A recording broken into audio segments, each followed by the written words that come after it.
are you dressed like you're from the Bahamas and drinking like you're from the Bahamas?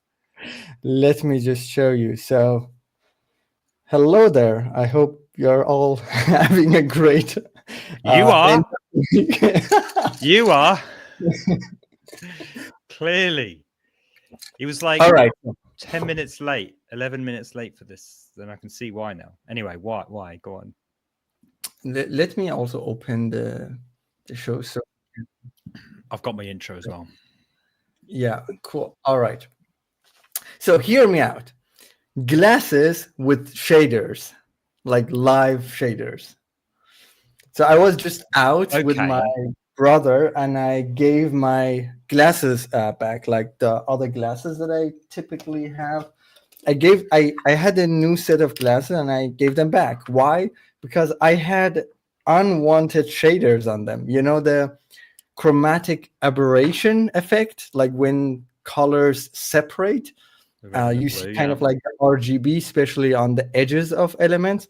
So I had new glasses and I could see that effect. Like I had live shaders on them. Okay, got you. Yeah. And I couldn't turn it off. It's just like the peripheral. Is it called like peripheral vision? So my peripheral vision was sharp, but with colors being separated from especially text.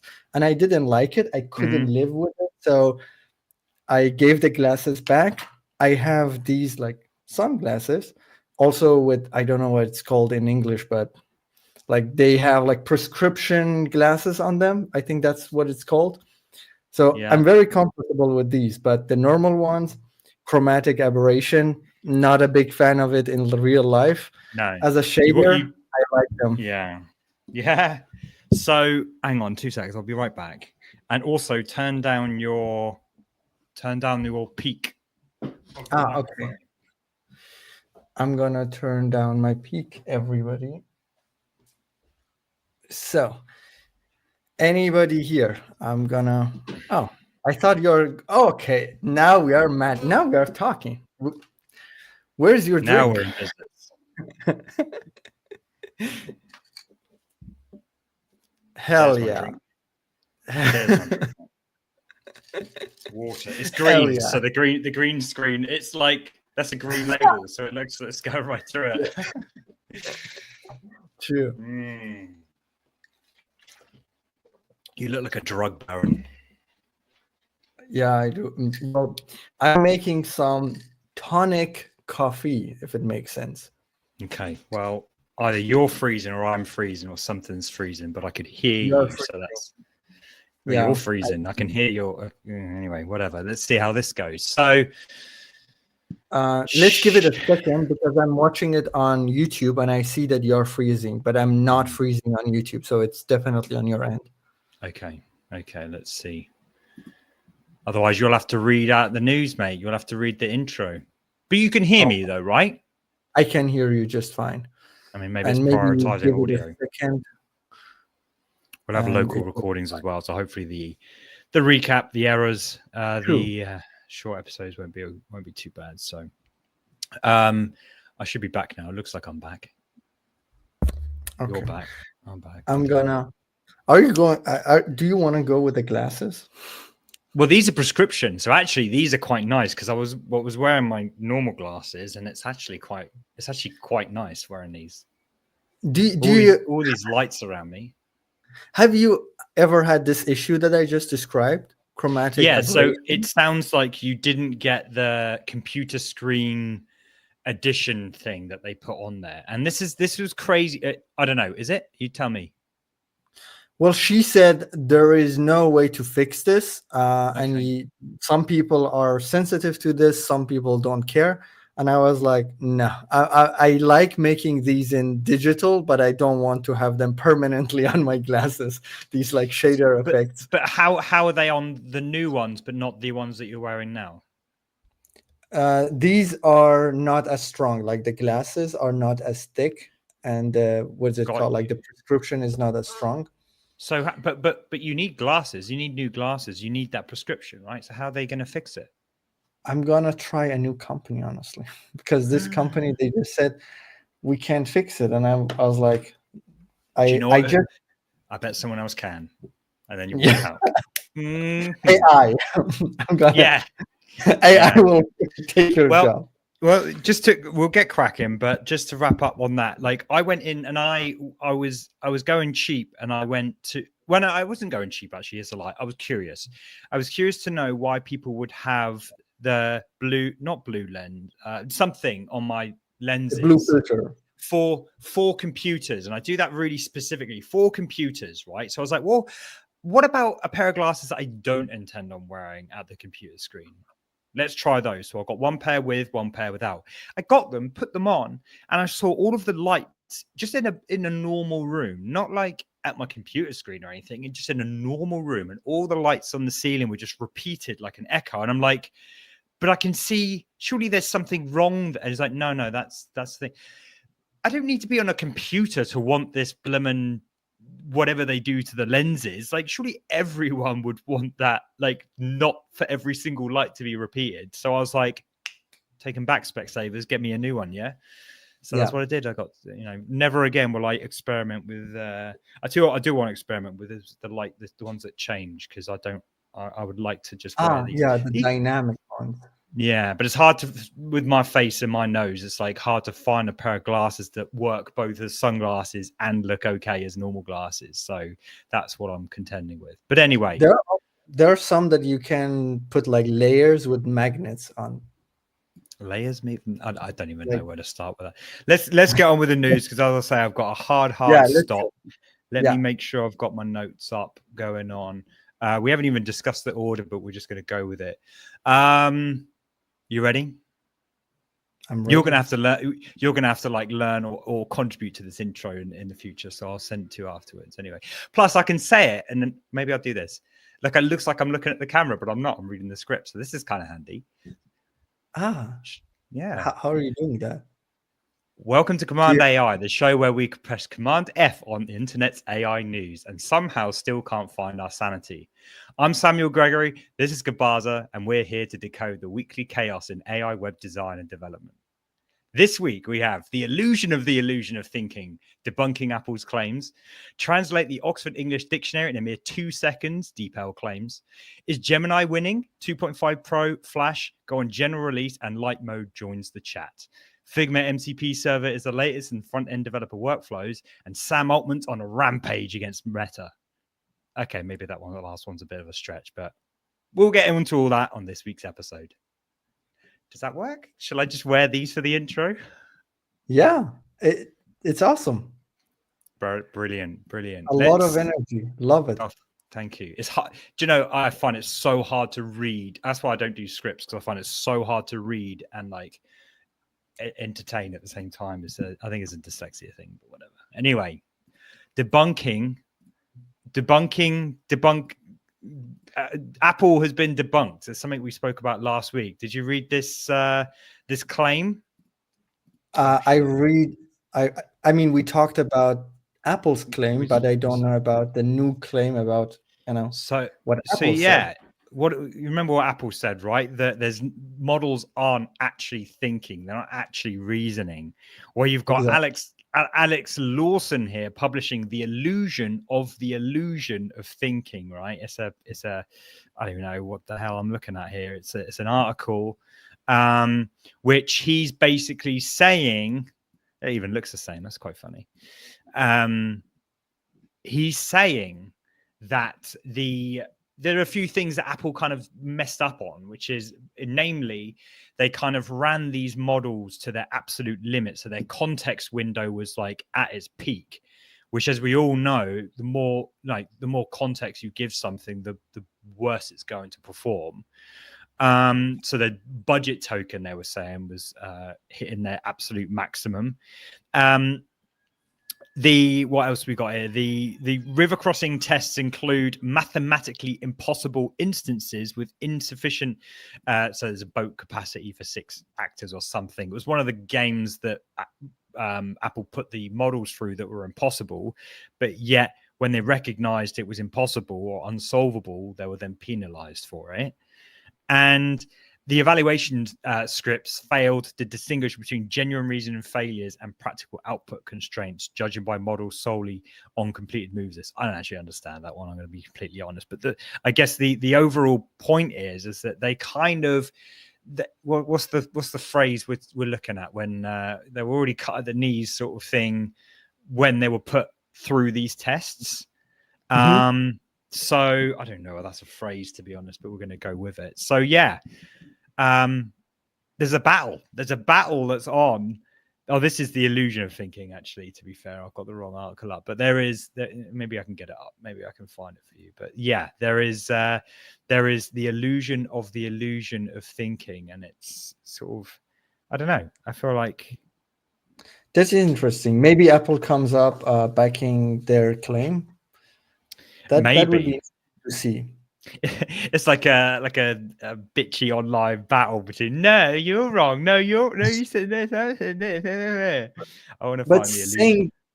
Saying that because the context window was, at its capacity, the models can't think. I don't know. I need to read more about this, because it sounds like, well, that's the definition of not being able to keep up and think. It's like if you lose context, that's one of the main issues we have with LLMs, right? It appears that we have such a bigger context. Well, we're getting bigger, but even still, even if you have a big context window, it's still good practice to, once you've finished your task, once you're done with what you want to do, free up that context. It's like prompt engineering 101 sort of thing. So I'm just trying to find the actual article or whatever that this guy actually wrote, but yeah, it's not a good thing to put models through this sort of thing. So there was something else as well that I remembered from it, but yeah, I don't know. We'll see. It's like like I say, it's like an online he said, she said type of thing. I don't know whether Apple are going to come back with anything, particularly, they've said their piece, just end it there. Do you know what I mean? It could end up being just a bit of a feud that's unnecessary sort of thing. So yeah, we'll see. Yeah. Where am I now? I've got windows everywhere. Internet translated in 18 days by, this is your side of the pond. This is a German company called DeepL. Yeah. Technically, this is a NVIDIA story, really. I think maybe this is more of a marketing thing for DeepL, but DeepL are a translation company. It's just like Google Translate, but I think they offer enterprise solutions and it's more than just this chat interface that we have. But they were provided a shit ton of NVIDIA GPUs. So 128 basically GPUs going off. Oh, we've got Christian's joined the chat from Cologne. Hello there. NJ video for today. I don't know what he's saying. Mid-journey video today. Well, mid-journey video today. Yeah. What's that? Did you play with it? Do you want to give more context? With the mid-journey video. Yes, I did. Yeah, I did. But you have to get a good. Let's finish this and we'll talk about mid-journey in a sec. We'll get there. So a bunch of GPUs basically, and it translated the entire internet in 18 days that was previously set 194 days. So nearly a year by the previous supercomputer. Well, not 3/4 of the year, 2/3 of the year, down to just 18 days. And this is a 90% reduction in translation time. What I thought was more interesting is that it translated the Oxford English Dictionary in 2 seconds, down from 39 seconds, which is just absolutely insane. But this is all thanks to the kind of like NVIDIA GPUs. I am an investor in NVIDIA, so I'm happy to see this news go out. And yeah, it's pretty badass, pretty crazy. Very interestingly, I was talking with my project manager earlier, and I told her, hey, Sam actually uploaded a piece of last week's video. Can you check it out? I want to show you something. I just wanted to show her the thumbnails, but then she clicked on it because the titles were in Spanish. She's originally from Spain, and right now she is in Spain. See, yeah. And she opened the video, and we were speaking in Spanish. Española. And I recorded actually a piece of that in Loom, so it's quite funny. We are both talking with the same voice, so it can't to recognize that yet. And I was like, how is the translation? And she was like, for the general things, I understand what you say, and then all of a sudden I'm like, what are they talking about? Yeah. AI, artificial intelligence. No, it was like I could understand the vertical and horizontal because it was literally the same word translated. Yeah, it's like in Welsh, like they don't have modern words for things. So it's like they'll be talking in Welsh and they'll be like DVD and microwave. Actually, poppity pink they call microwave in Welsh. But yeah, oh, that's good. Yeah, because I had it a little while ago where they, I was welcome to the beta and I just turned it on for a video, but I'd never actually gone in and checked like the result of it. So hang on. We are literally speaking in Spanish, but our mouths are not speaking in Spanish, but the audio is speaking in Spanish. Is that just right? The audio. It's just the audio. Yeah. And is it in our voices or is it kind of like a... It's not. Okay. So she said it really sounds like South African accent in a way. It doesn't sound like she's from Spain. She's from Barcelona. She said sounds like from South Africa you are, and both of our voices were one, so it was like just one voice. Okay, yeah. I mean, it is beta. Yeah. It's I kind of got. It was kind of got a South African vibe going today. I could put but I South could African imagine like I don't know. There are so many YouTube videos that I want to share with my dad, and I can't. I even try to translate some videos. Just take the transcript, translate it, and then re-upload it again, or something like this, to show a few videos to my dad. But it's not the same.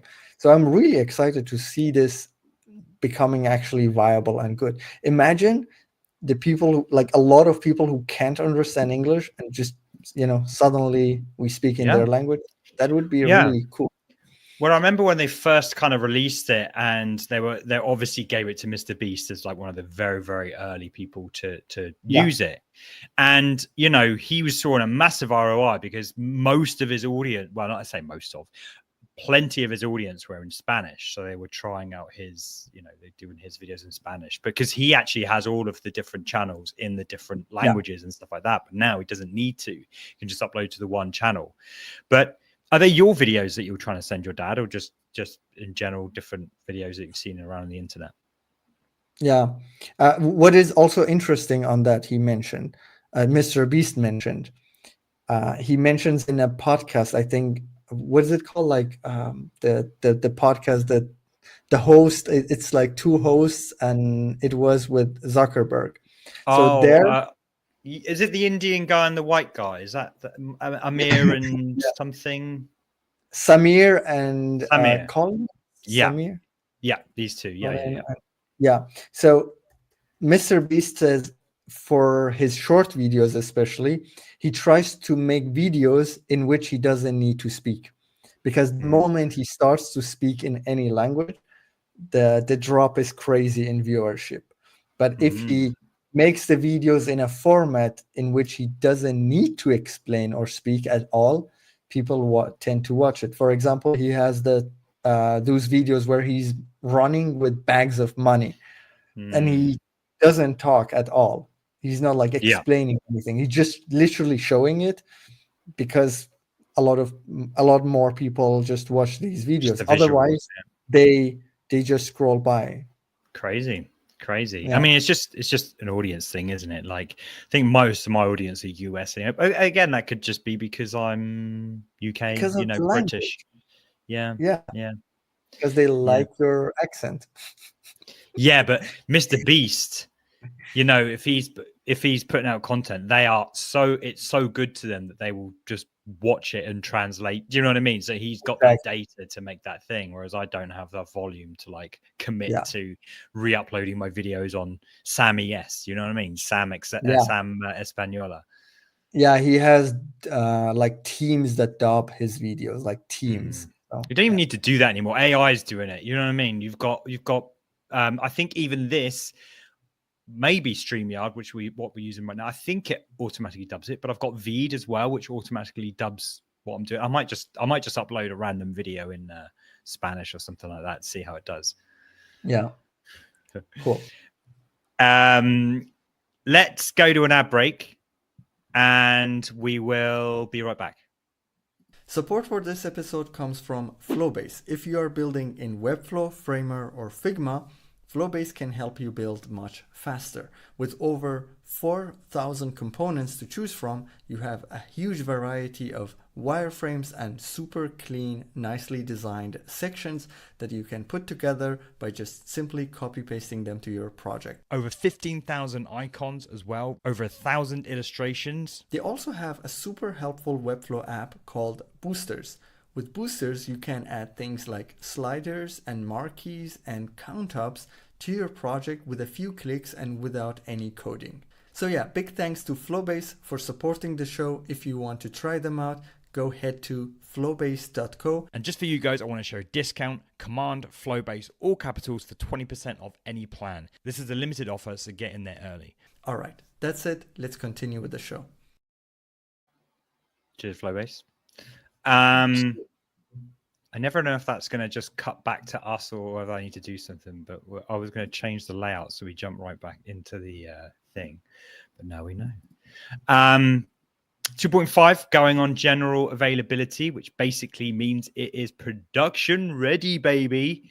And I actually got this up, but where I did a video on this or something, and during the video, making the video, I noticed DeepSeek have overtaken Opus. Wow. Which is mental. It was like, what?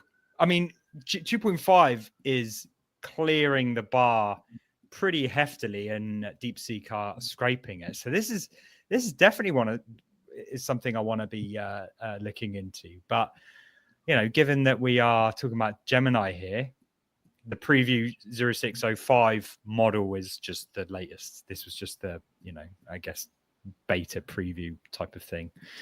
But yeah, and it also means that Flash is also on general availability, which is awesome. Get it in your apps and all that kind of stuff. And they also released a new 2.5 Flash Lite on public preview, which is like an even faster sort of, you know, even faster, basically good for like summarization, responsive chat applications and data extraction, things like that. So it's very much sorry, I'm reading the wrong one here. It's ideal for classification, translation, intelligent routing, basically just cost sensitive, high scale application sort of things. So really a really nice suite of products here. And I know what you're going to say. You just want one. You just want one. Well, let me tell you this. Yesterday, I tried Gemini app on my phone, like the Google Gemini app on my iPhone. And it was super cool. Like the vision, it was awesome. Yeah, so I turned it on and I was like, what is this? And she was like, these are dirty dishes. I was like, no, not these. Ignore these. What is? So I was like showing some stuff in my kitchen that I were not sure like what they are, or like what they are called in German. And sometimes I didn't know what they are called in English. You know, one of the languages is always lacking. So it was really cool. So we were just talking, like I was actually using it. I wasn't just like trying to.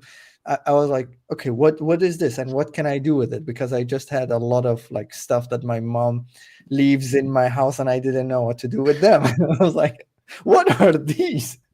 like some seeds, and I don't know.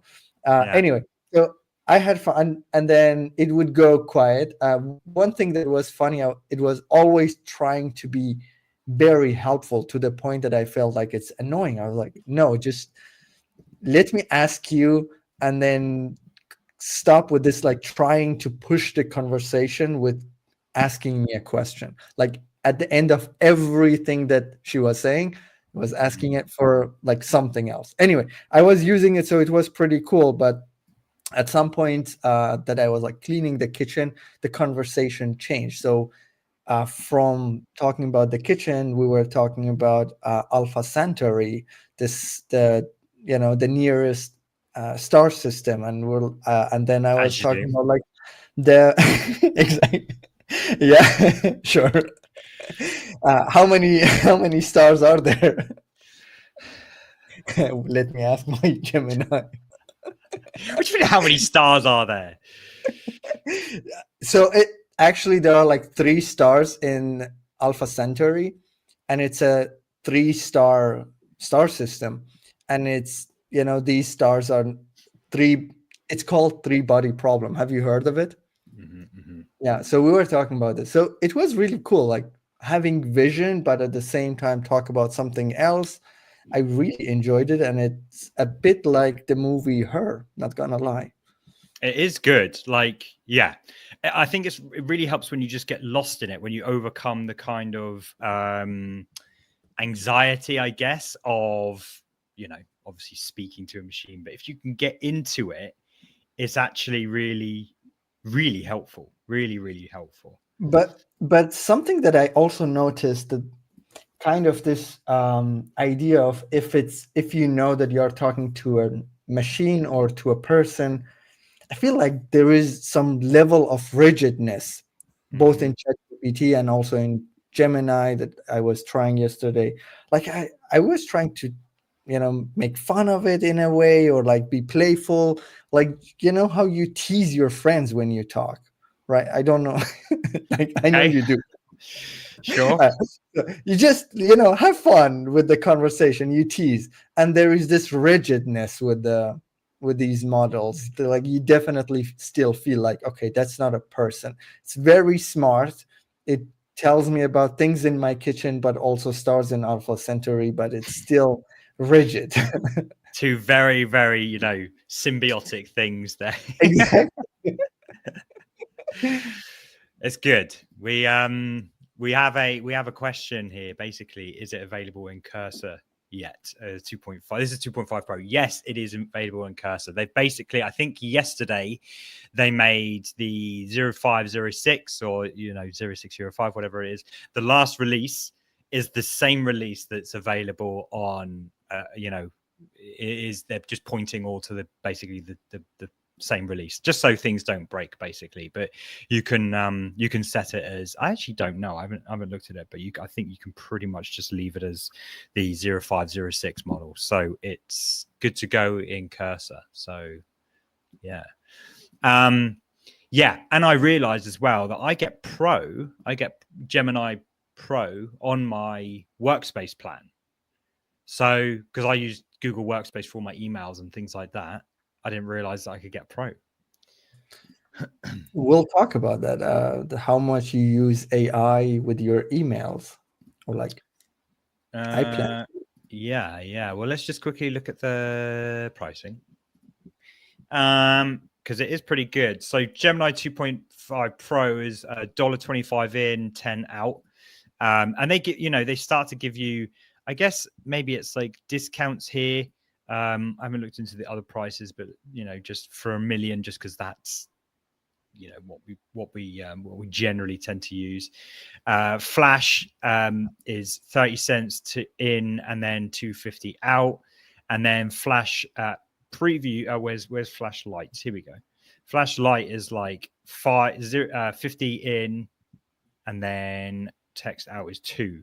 Oh no, here it is. Yeah, 10 in, and then 4 out, 40 cents outwards. So pretty reasonable, still pretty reasonable. I think for the performance to price ratio, it's crazy, absolutely crazy. Like, it's inarguable.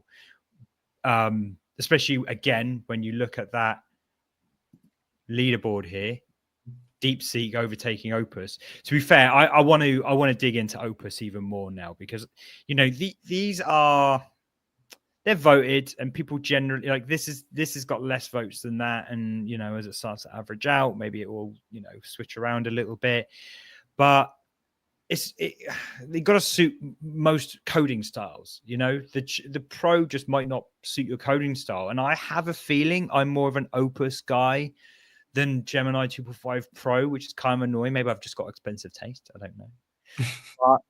But, maybe I'm just a bit bougie. But I've been using 2.5 Pro today. I'm like, and I'm there's a basic problem that I'm trying to tackle, and I feel like Opus can just sort it out. But it's it's an exciting world. It's an exciting world. Were you going to say anything else, by the way? I felt like you were about to say something, and no, we keep we have it in the docs. We keep it for the end. I show Dia and how I use Dia to save some money. Oh, okay. Like, actually, okay. Do you want to chat about that? Well, I mean, we have it at the end of our doc. I don't know if you want to go. Let's go as per your plan, and then at the end I'll show you. Cool. Well, I was going to talk about Jules, but it's a very, very quick update. Basically, I really like Jules. Do you remember Jules? Did you watch my Jules video? Not sure, actually. You did talk about it, but I don't remember, to be honest. Basically, it's a background. It's like Codex. It's a background coding agent that you can just give it a task, and it will just do it for you in the background, and then you create a pull request, and it's done. So it's really kind of cool. If you're on your phone or whatever, you can just be like, oh, I've noticed a bug, and then you just send it off to do its thing. So all the update here, like, I've been using it, definitely been using it for little bits and bobs here and there. They've increased, and this is a free tool, remember, this is a free tool. They've increased the amount you can use it to 60 tasks a day. It was 5 when it was in beta, and they've increased it to 60, which is just how can anyone compete with Google when they're just literally just giving us all of this stuff? I also, actually a separate subject, but I won't go into it. But like, it's just insane that we get to have all of these amazing tools. And you asked me last week, is there a company more hated than Facebook? Yeah, I was nearly going to say Google, but I feel like, I don't know, maybe I'm just in my own head, but like, they seem to be completely eradicating the fact that they are a massive conglomerate company, like literally just ramming adverts and collecting data down our throats. And I wonder if they're changing their ways a little bit, and they're seeing the future that isn't in data. I don't know. What do you think? I think a lot of the good things that we know about the internet today, we are in a way owe it to Google. They figured out how AdSense works in general, right? Mm. They were not the first search engine, but they were the kind of like the first who figured out how can we be profitable and just grow. And they figured it out using AdSense. So I know we all hate ads, but at the same time, we have YouTube, which is like amazing, right? So I think we might hate Google, or like, I don't, but a lot of people might hate Google for a few reasons. One is collecting data, but at the same time, they give something back, right? They have a lot of free tools that are, you could argue, that are really good for humanity. And it's really hard to argue against it, like YouTube. But with Facebook, they collect your data, they sell it, just like how Google does it, but they don't return anything really good, to humanity. They give you Facebook, which is, used to make you angry. They give you Instagram to kill a lot of your time. They give you WhatsApp. They collect your data there. I know they have like end-to-end encryption, but they still know who are you contacting. They still know what links you are opening. So they still know a lot of things. They don't know literally what you are saying to your friends, but they know a lot of the context of like things that you are doing. So Facebook is hated because of that, and also because Mark has multiple times like tried to sell us something else, like the idea of that he's pro privacy and that they are not, misusing data. And we've seen not just once, but again and again and again that he just doesn't truly care. It's just not, he doesn't have it. It's not like in his moral code of conduct to care about these things, because it's happening like throughout the past, 2 decades. It's not like he's changing. He changed his branding for sure, but they just stole a lot of books for their LLM. So knowingly, Yeah, that's so true. Google are giving back, whereas Facebook do not seem to give anything back much at all. There is another reason why people don't like Google that much, and that also something that Google doesn't give back. It's that they kill products. They come up with a lot of products, and also to see it from that position, it's a huge company. They build a lot of products. They are very open about it. It's not like Apple. You never know what they are working on. With Google, there are leaks, but then they also publish it, and then they just kill it because it's not profitable, or whatever, not their focus. You don't see that with Apple, right? That's why you don't see like new tools that you try and then get killed. Arc. There is stuff that Apple have killed though. Like I mean they killed the Air charger. Yeah, that never came out. Yeah. I had something in my mind then about, but I forgot. What did they kill? Like, what did Apple kill? Didn't they? There was a Lisa. There was like a computer. Like, I mean, Steve Jobs famously came in and just killed all of these computers and whatever. Like, there was an Apple phone they did with Motorola that they killed. I mean, they are a hardware company at the end of the day, so it comes across slightly different. But this was but it's like products that you discontinue that are hardware. It's like LG, for example, that broke my heart that they decided to not continue with their mobile department. I still own an LG. It's your poor heart. It's just on the ups and downs, isn't it? First you're in love, then you're not in love. Now you're in love again with Dia, and now the phone broke your heart. Your heart is just in pieces right now. Gosh. Yeah, man. The browser company broke my heart with Arc, but they are giving us Dia, so I'll take it as everything's good. Everything's good. What I was going to say, and I hate to sound like the capitalist pig that I am, but if it was your money and you were paying for server usage, you were paying, and you would inevitably losing money on a product, and it was like, what? So you have to support this product just because you released it. You have to support it. Like, what was that? A bark? What did you just do then? No, it was just my phone. No, it was your bark. Your or something. Anyway, whatever. I'll show you. This is one of those like that. What is it? Had a back that you could. Oh, remember those days? Remember those days? You could just carry an extra battery with you.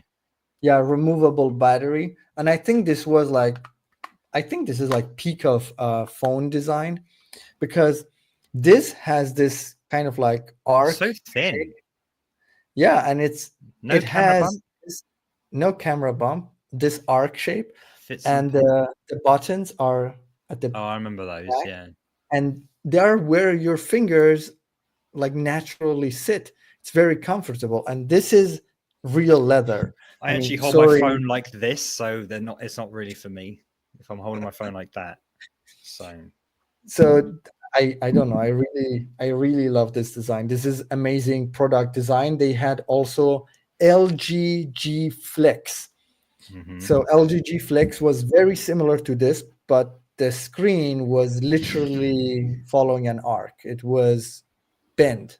And it was like amazing. I had it in my hand. It was amazing to hold in your hand, because your hand, it's just like it sits on the palm of your hand. But It's not. I remember they were just so comfy. Whereas, yeah, I think this is the peak. I'm just texting a friend because they're like texting me and stuff. I'm just like, I'm kind of busy right now, but yeah, they were good old days, and now we're convinced that having this boxy. I mean, I do like it, mine, but this boxy number is, you know, it's good. Anyway, I wouldn't going back to the whole Google killing products. Like, if this is just the way the world works, and if it was your money, you would kill off these products as well, you know. And if they didn't have those, they wouldn't have the evolution. If we didn't have Google circles, then we probably wouldn't have VO3. I don't know. That's a bit of a stretch there, but you know what I mean. But no, I completely agree. I understand. Like, if it's not profitable, they gotta kill it. So design and dev is changing forever now. I'm very excited about this next one, and I'm surprised you didn't bring it up, to be honest. I'm surprised I was the one that had to go and find it.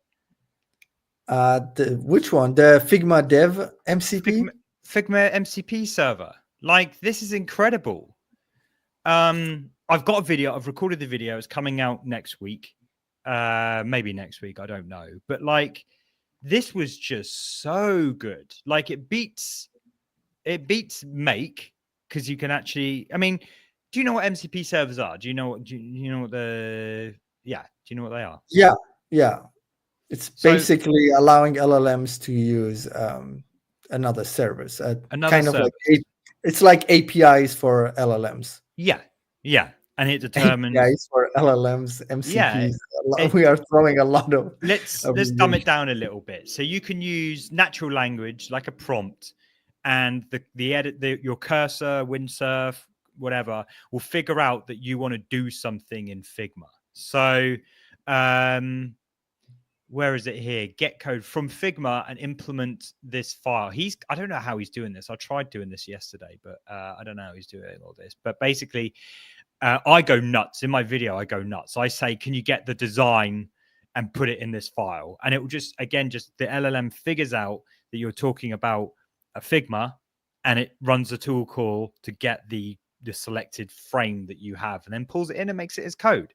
And obviously you can go as narrow as possible. You can get a button that has different variants, or you can go to a whole page and just bring in a whole page and it will build the code. And, you know, it's 90% there, probably 95% there. Like, it's never going to be perfect. Well, it might be perfect soon, but like, it's not perfect all the time, but it's pretty gosh darn great. And I can just say, go get me the variables, and it will pull in all. And this is where it comes in very powerful, is that you pull in it pulls in all the variables.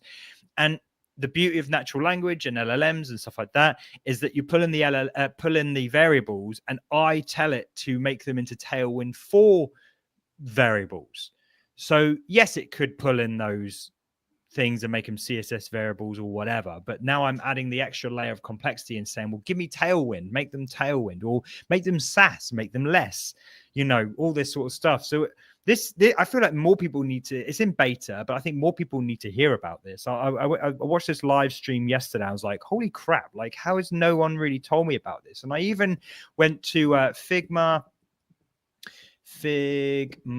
MCP YouTube. There's barely any videos about it. So like, this is crazy. Like, you've got maybe, there's Usler. You got Gary Simon's video here, which he released two weeks ago, was doing pretty well. 4 days ago, no one's released any content on it. And it's just like, what? This is crazy. And more people need to know about this. Is your team using this? No, but I think this is because a lot of people are scared of AI, and especially like designers, like scared in the sense that. But this is not to do with it. There's nothing to do with the. I mean, technical. Designers don't use cursor, right? But this is not for designers. It's for developers. Yeah, that's what I wanted to ask. Like, is there a way to also reverse it? Use it for designers? Yeah, reverse it to do something in. Yeah, to not yet. MCP is one way. It's not like an API thing. It's like, well, I say it's one way. It's like the data, like, yeah, it only serves one purpose either way. It's not like a reversible thing. So it probably will be a way, but then you've got. Go on. Yeah. Sorry. Do you think there would be like a way for Webflow or like a Webflow app to integrate that in Webflow? Because Webflow already has this Figma to Webflow app. Do you think this like having an MCP will help with that? Like being able from using the, I don't know, maybe the Webflow app using just natural language to tell it to what to import? Well, Webflow need to implement what, I mean, let me just get it up here. Why is that there? So Webflow needs to implement what services it can actually do, the things it can actually do, right? Share screen. So I think this is good. And if I go to my settings here, I do all this on the video. See, why do you even? Why there's no need to watch my videos anymore because I just do it all here. But if we go here, oh, it's just loading now. Look, loading tools. Come on now, come on, baby. Basically, just go to this one. Look, you can kind of see what's going on here. So Magic UI design. These are my like top picks for MCP servers, by the way, guys. Get UI components, get components. You can kind of get an idea of what it does. And as far, in answer to your question, as far as I understand, Webflow have only implemented making changes to the database, CMS.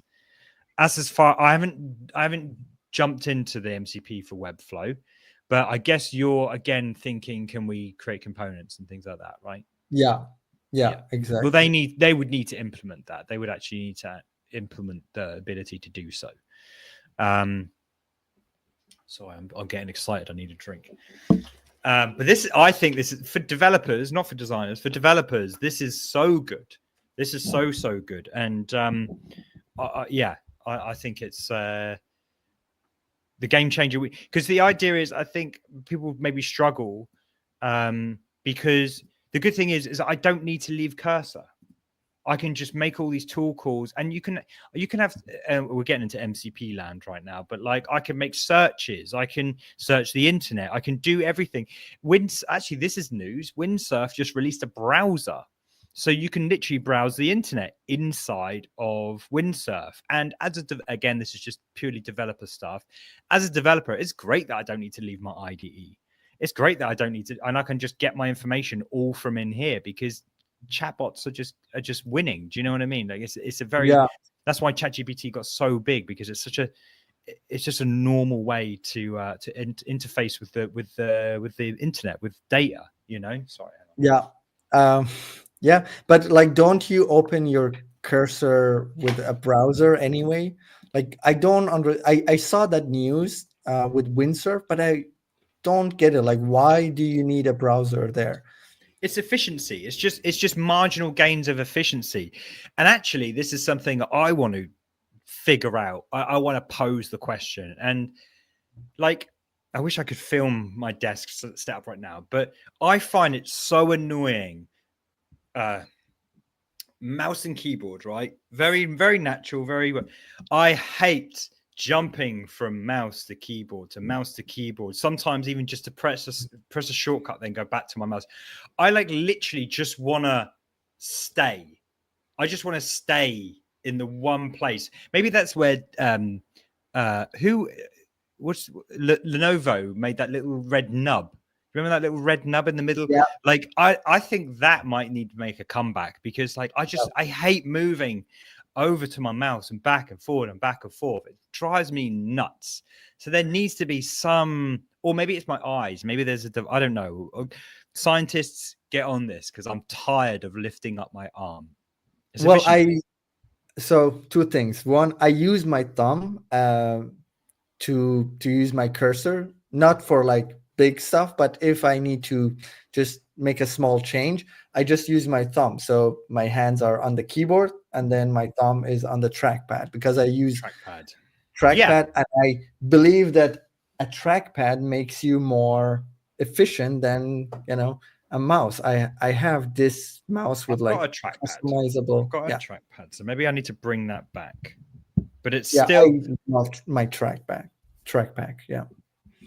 The second thing is, it's anyway, it's gonna it's not really healthy to not move. So it's really good for you to change, like whatever that you do, like whatever position, however you like it. It's important to change it. If you've heard of carpal tunnel, I believe it's called.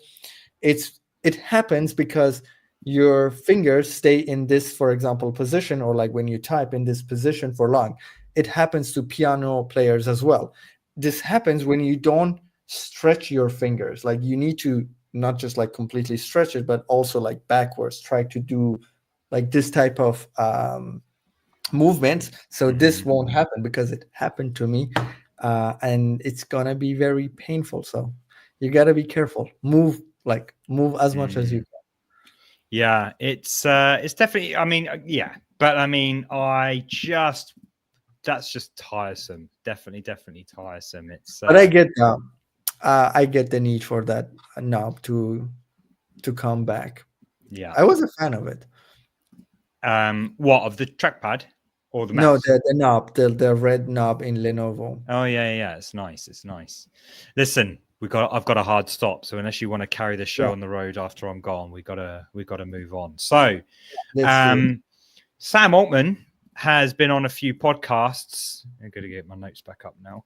Sam Altman's been on a few podcasts, and he's been laying off a few little bits and bobs here or there. You know, how vague can I sound? Basically, he's anticipating GPT-5 this summer on this, I think it was this podcast, which is he's saying that this will be the be all and end all to all of the stupid versions that they have: 03, 04, 4.1, 4.5, 01, all this kind of stuff. He's saying it's going to be the end of all that, and GPT-5 will be the one that will just fix.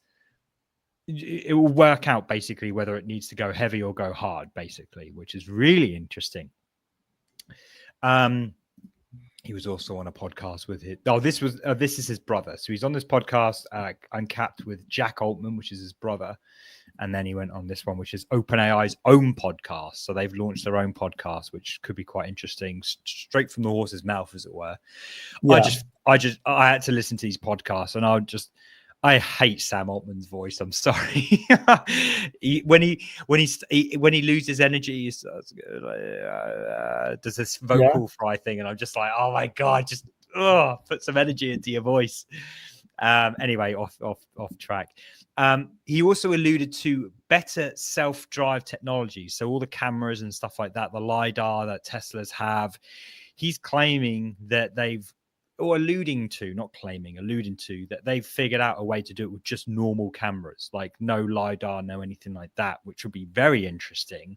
He didn't suggest that they were going to release this, but as a company, you've got to, and this is really exciting to think about, really, but as a company internally, you've got to innovate, or you've got to conceptualize things from all walks of life, because as you might know, I don't know, I love attaching myself to anything creative, because I can go out, look at a brutalist architecture building and say, well, the way they did that, or what they're trying to do here, whether it's the mentality of like efficiency, applying that to like code, or like, you know, lighting and photography. What point is that it seems like they're playing around with this technology, and it helps in other areas, whether they release it or not. But this idea that they've got potentially better self-drive technology, or they figured it out, sort of thing. It's really, really interesting. I'm on the LiDAR team. So you're on the LiDAR team. Well, I mean, I think it's not to say that we should replace LiDAR with cameras. It's to say that this is an addition to, or like this could just lead to something else. Basically, it could lead to, well, he spoke specifically about robots as well. He thinks we'll have very capable robots walking around in the next 5 to 10 years. Now, whether you could put LiDARs in robots might be kind of what I'm alluding to right now, but maybe they just need cameras. Maybe tiny little robots just can fit in cameras. So, but they figured out how to do it. Do you know what I mean? So absolutely, like, you're not going to be able to beat LiDAR, you know, especially in like military and things like that. But robots in the next 5 to 10 years. And we also got clarity on Zuck's, was it 9 or 10 figure offer Yeah, nine So figure, I believe it was. no, 9 figures, which so Altman said that it was specifically to members of OpenAI who refused it, and it was 100 million for Yeah. as a signing bonus. So it wasn't necessarily a salary, and interpret that how you will. Like whether I don't know, I've never had a signing on bonus, but is a signing on bonus less than salary? I don't know. I can't imagine it to, but yeah. And Altman was like, well, you know, he's trying hard, he's going all in on it, but that's not the best way to build a culture, is to just throw money at this stuff. So there was a bit of slack talk from Altman towards Zuckerberg there, because I do think people really enjoy working at OpenAI. I think they intentionally have a very small team. I think they're only like, I don't know, maybe even less than 200 people or 100 people or something like that. He tries to keep it really small, but I've also heard he's got a tyrannical leadership style. But there you go. Because did you see the Sam Altman files or the OpenAI files that went out this morning? I didn't. I started reading them and I was like, "What is this?" Like, it feels like it's just like clutching at straws on talking shit about OpenAI. But anyway, there's that. I suppose that's news, but not particularly interesting for web. So yeah, it's very much like the show again, the Silicon Valley show. Yeah. Oh, are you sharing your screen, huh? We'll share. Yeah. So I was about to go to talk about the next thing. So it's also related to Figma. I almost forgot to share this. Christian shared this with me this week. Shout out, Christian. Payload is joining Figma. Payload is a back end. I think they do like back. Oh, they're a CMS, isn't it, or something like that? Did I read this? The back end to build a modern web. So this is very interesting, like mixing this with the the MCP that they have, because I think the MCP is also really useful to update like huge databases. Using natural language, you can just do a lot of updates. Take your database and do whatever with it. So Figma just bought them. Buying up. See, they've got to get some sort of head start on their Figma sites, because they said CMS is coming, right? Yeah, and this is interesting that they announced Figma sites and they showed the CMS a little bit and they said it's coming, but they bought this company afterwards, or maybe it's just being announced now. For sure, they've been talking or like in contact for some time, but whatever it is, and their site is pretty cool. I see what you mean about the Silicon Valley thing, because it's about announcing things before. I mean, it's not rocket science adding a CMS. So I think it's pretty fair to announce. They're not innovating anything like Apple are doing, like innovating, but then making those promises before they even know how they're going to do them. Yeah, it's really cool. How do you think they did? Is that a video in the background there of that website? The video? I haven't checked it actually. If it's a video, it looks like a video. Okay. It's not responsive. But it might be a shader. It's probably hard to find right now. Yeah. I hope it's a shader. It's not like a video, because it can be a very light shader, something like this. But I don't know. I'll check that out later. As you see, I'm showing this website using Dia. I'm slowly making the change, and this is the last thing I want to talk about. Quite literally, Dia saved me 66 euros in a refund. So when you sign up for betas, not for betas, when you sign up for what's it called?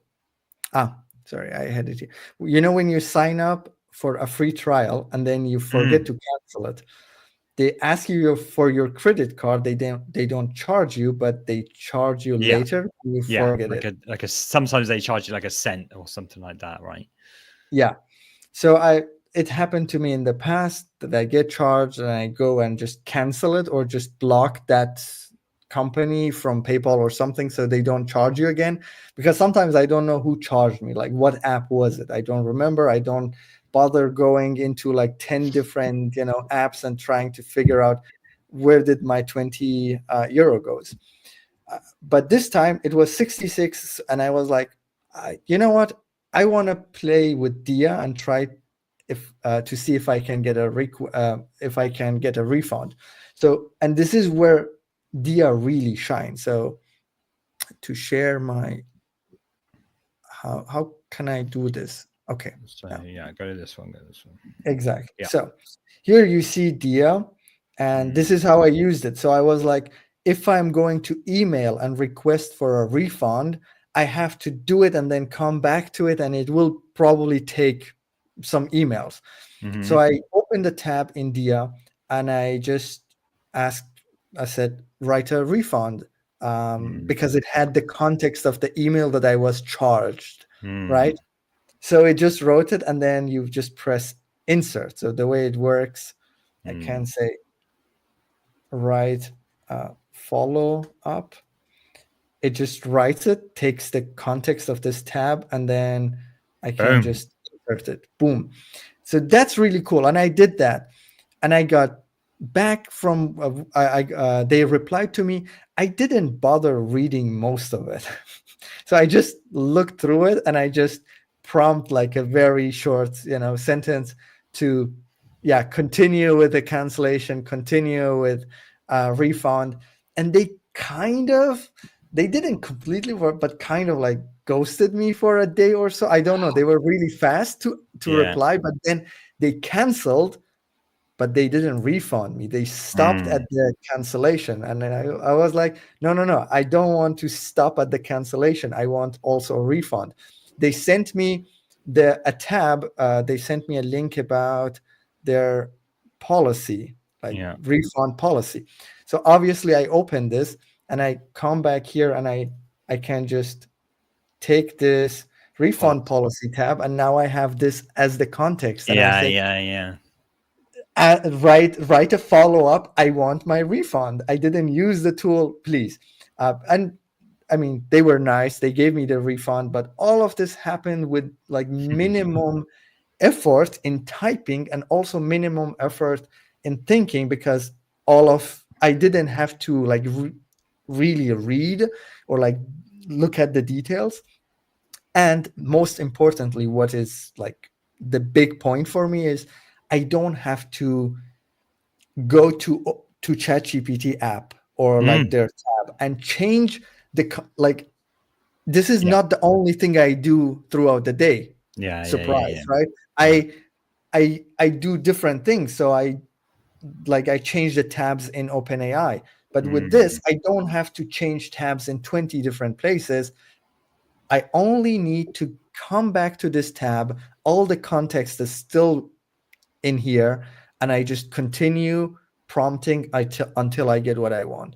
And this to me is like an aha moment, a wow moment. I'm like truly like, I know we talked about in the past weeks, I'm falling in love with this. Like the idea is actually working now, because I really like what I'm seeing.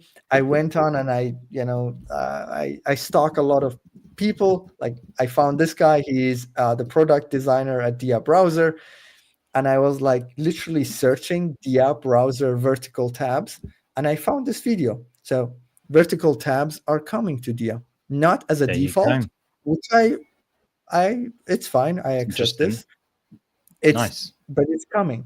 So one thing that I would love to see in Dia, I don't know where I saw it, is if it's a concept or if it's something that they are planning on, is tabs that you can nest. And holy shit, that makes sense. Like this request for a refund and this refund policy, it makes sense to have them nested like in a folder type of way, but it's not a folder. It's just, this is in results of going here. So nested tabs and vertical tabs, please add them. And I'm looking forward to it. They have also this strategy behind Dia's design. It's a blog post. I even thought about like making a video on just reading this through, because I just skimmed through it and it looked very interesting, like how they think about integrating AI. Because as you see, 2,000 like different apps are trying to add each a button, an AI button inserted in whatever context you are working with, and it's getting like really busy. What I really like is this approach that they are taking, and if they can nest things, because I don't like this grouping the way it is. I can't nest them. I don't know. Can I? No, I can't nest them. I want to put them together, group them, and then you have your context windows. Like I don't know what to call, like context groups. Yeah, it totally makes sense, at least to me. So yeah. Very cool. I want auto browse. So I want to be able to action things on multiple or even singular tabs. But it's cool. I'm glad you're converted. I know. Yeah, I know you also. Or at least you see the opportunity, rather not necessarily convert, but you see the opportunity here. I see. Like if I could work with this company, I would. That's how much I believe in this. Like I truly. It feels like that magical aha moment that it should have been this way. It shouldn't be ChatGPT as a separate tab. Yeah. And I kid you not, I'm not saying this as like just to, as a boss. I truly think this can replace ChatGPT altogether for me. Like to cancel the subscription and never use it. Like, why do I need ChatGPT for? I know that like you want to store stuff. If a Dia can give me like somewhere where I can see my projects or like store them, maybe we store them in tabs, but just as the chat and not the websites. It's going to be a productivity machine.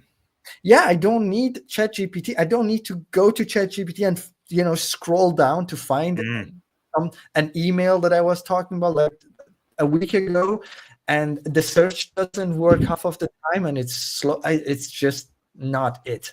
This integration, I truly love it. But on the browser thing that you said, like browsing thing, I get that as well. Like agentic, right? Because I just texted my brother with a list of shopping lists, but I talked to ChatGPT and I asked it to browse a specific supermarket and find a few like specific products that I want, because I didn't have time to go and do it manually and to make sure my brother get the right products.